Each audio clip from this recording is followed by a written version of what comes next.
sleep, drunk all the time, cold in the heat. What you so man is what you reap. If you got that money, oh, I think you would be fun there.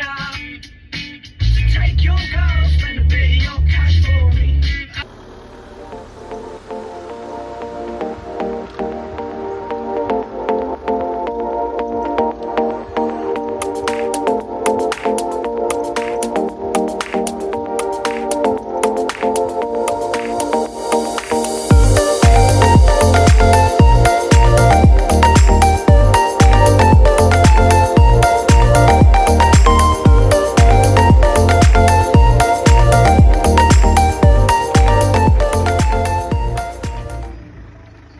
Hi guys, so it's the morning of the winter show jumping qualifiers at Epworth Equestrian for me and Ted. It's our last kind of show of the year, like proper one, I think. We might go to a couple of fun ones, you know, just training shows over the winter. But yeah, it's pretty much our last one of like a 6-week kind of onward, like every weekend kind of flit. It's been mad. But it's been so much fun and the improvement in him is mad. We are actually doing our first 80 centimetre show jumping round today in the hopes that that carries on through the winter over training.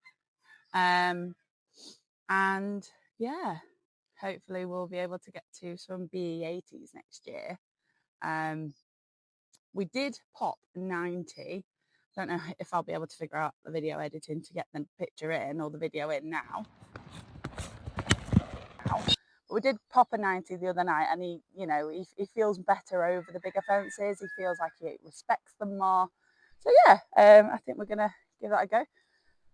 My horse box is currently having a wee. Also, Ginger has gone. I'm now a red and blonde. Well, Ginger's still there a bit, but it's different. So you're no longer going to be looking at a Ginge riding a bay. It's going to be a cherry bay riding a bay. Right. I am running late, so she doesn't like me at all. Okay, that might have been a bit of a lie. But yeah, running a bit late, and let's go and get started. So this is where I realised that my mic had not either connected or sorted itself out. So this is me sorting out Teddy's breakfast. He has the pure feed, wrong side of the bag, pure feed conditioning mix. He has a scoop of that in the morning, a scoop at night, and I also have the Saracen recovery mash for him when he goes to competitions, just to sort out his electrolytes and stuff. Oh, there's a cat. Vetraflex Healthy for his joints and his tummy. And also some magnesium powder. That's not actually magnitude in there, just recycling the pot. So we will go and feed him in a minute. He doesn't have it too wet, otherwise he boots it all over the floor, and with it being a bit drier he can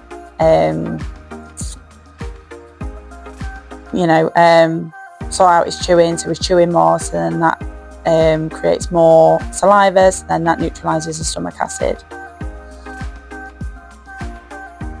He knows that his breakfast is coming, and he's such a gent, he always moves out the way. So his boxes are actually for his haylage, otherwise it does just end up strewn everywhere. He's had to lay down, and look at that flat patch there. Excusing the poo, but look at that flat patch. He is so cute. And here I am, just brushing him off. I was going to bath him, but then I realised I was running out of time. Brushing him off, using a body brush and a mane and tail comb, because I couldn't find my curry brush to clean out the body brush. So yeah, works the same. And just giving him a good old brush off, making sure I scrape it all out, just so he's a bit shinier.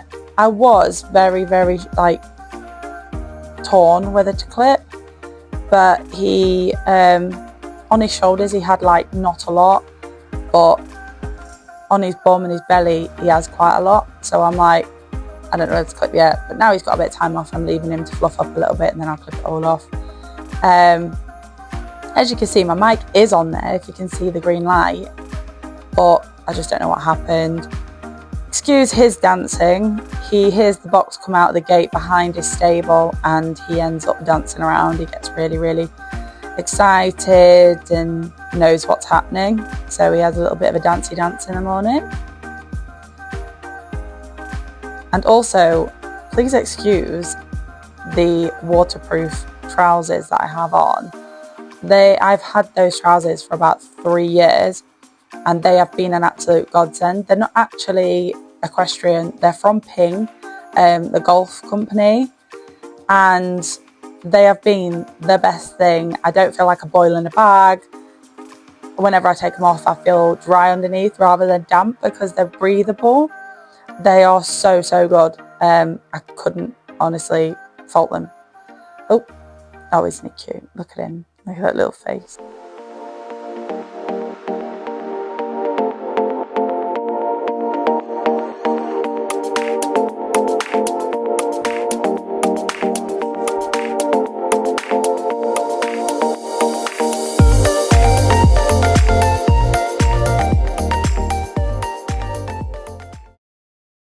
Hi guys. I can turn my mic on. So we're here super early. Like to get here super early because then he can get all this out of his system. I was going to plait him, but I've realised his mane's far too mucky. So, yeah. I think you can see the llamas moving, and I don't think he's a big fan. I'm going to lie. Let's go and see what these guys are doing around here. My team just chilling out, waiting for the kettle. At least not on the ramp. So yeah, we're currently on the 60. And Chloe's just been in, so I'm going to go and speak to her. So after I spoke to Chloe, I went straight in to do my course walk, and I also forgot to start recording from fence number 1. So this is fence number 4. This was an oxer to an upright, which makes me think because Ted can jump quite flat. This course was quite twisty and turny, and there was a lot of jumping off turns, like jumping off corners. Yeah, this from number 4 to number 5, it's quite a tight turn. Again, another oxer into an upright. So yeah, having to sit up quite well after this so that he didn't take out the upright.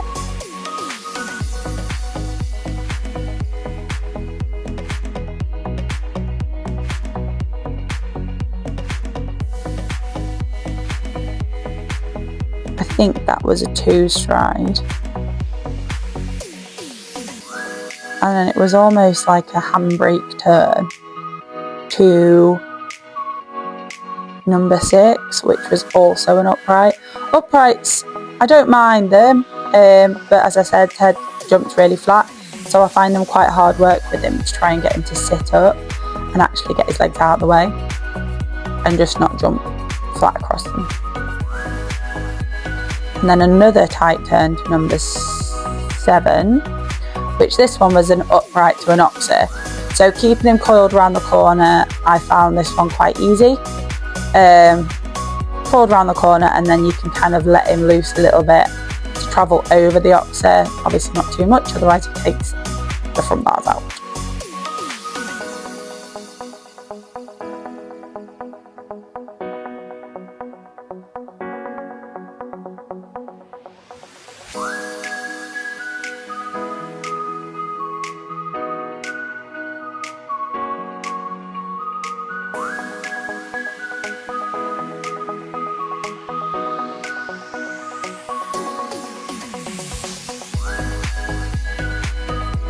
So number 8 to 9, this was me planning on trying to hug the fence line. Even though it was timed, I didn't want to mess up this line because it was as you'll see in a minute, 2 uprights on a double, and he tends to get really fast through a double anyway. So yeah, and it was off a turn again, which I find quite difficult with him.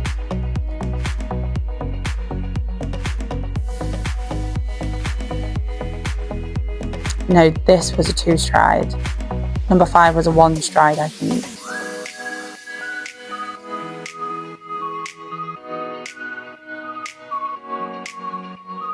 That's my sister. Oh, and then we said hi to David Lee. Hi, David. I've known David since I was like 14. Back when I was riding other people's horses that were also very speedy and jumped very flat. And this is number 10. Now this to me was probably one of the beefier courses on the, one of the beefier fences on the course, but it actually jumped really well. It was really nice. I was planning on trying to cut some corners to shave some time off, but once I got in there, he was absolutely mental anyway with his speed. So I didn't bother with any of the jump off lines because I just didn't want to, 1, knock his confidence, and 2, take any more poles down. So yeah, there's number 11. Number 11 was really nice to jump regardless of the tight turn. I was planning to go in between 9A and B just to shave a little bit of time off again, but from memory I don't think I did. And then you get round to number 12, which again is an upright off a corner. And then there's almost like a really weird handbrake turn to number 13. And that 13th jump caught a lot of people out because normally, you know, show jumping course is 1 to 12. But today they just decided to put a 13 in, which is the Bloomfields jump. And this is the biggest jump on the course, in my opinion, which is the photo on my socials.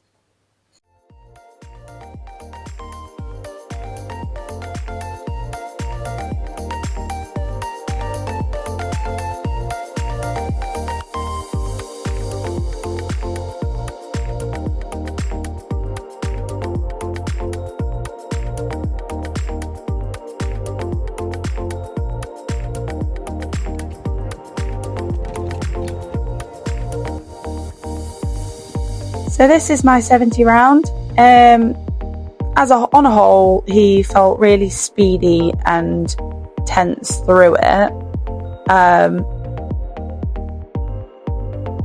But he didn't back off. He was notorious for running out and stopping before we actually started working together properly.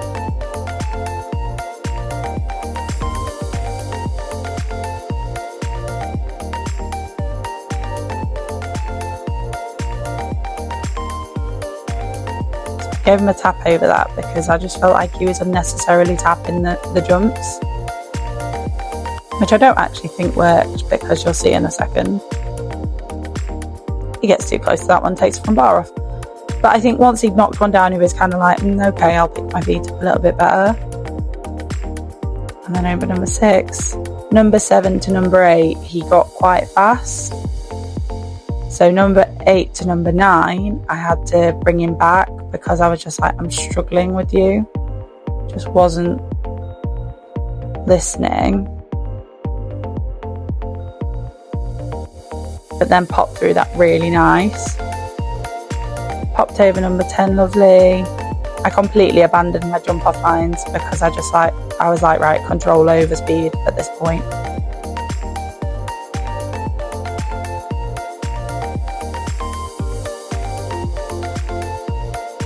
He just likes speed, I think.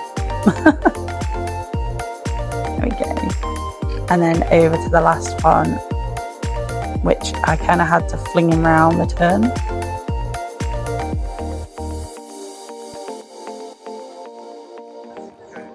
So into my 80. I was a bit nervous because to me the jumps look quite big. Now looking at them, they really don't look that big, and go looking at the photos, they don't actually look that big to him either.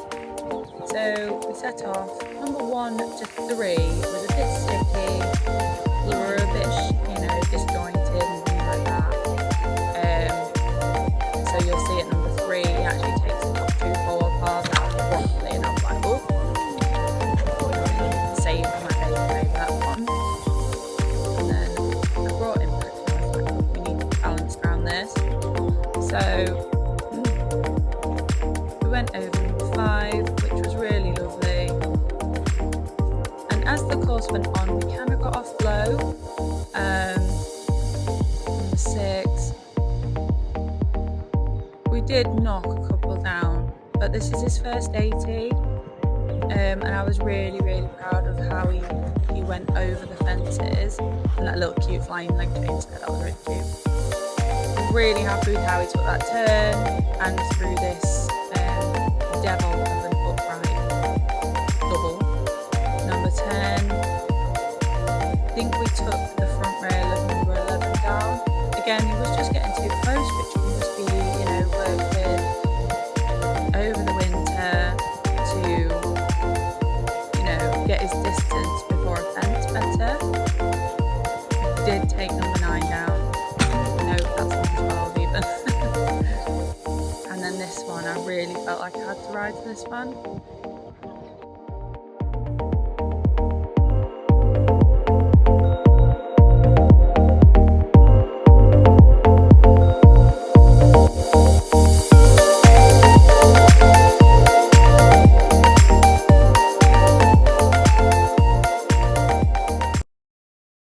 So we're just home from Epworth Showjumping, winter Showjumping qualifiers, and it was an alright day. We did our first 80. We got 3 poles down. He just got a bit close, I think. Just got from a roll. Well deserved roll, blessing. And 1 down in the 70 again, just got a bit too close. So now he's going to have a bit of time off. Just a little bit of time just to chill out. He's been pretty full on. Excuse the marks on my head. I'm mucky and gross. Yeah, he was good. He was a good boy. A bit fast, but he was a good boy. Feeling really, really bold and pulling towards the bigger fences, which is always good. Yeah, so he's going to have a bit of time off, and then we'll have a winter of clinics and oh, for God's sake. Oh. We'll have a winter of clinics and training and dressage bits and pieces. So yeah, really, really enjoyed today, and hopefully the videos will be good.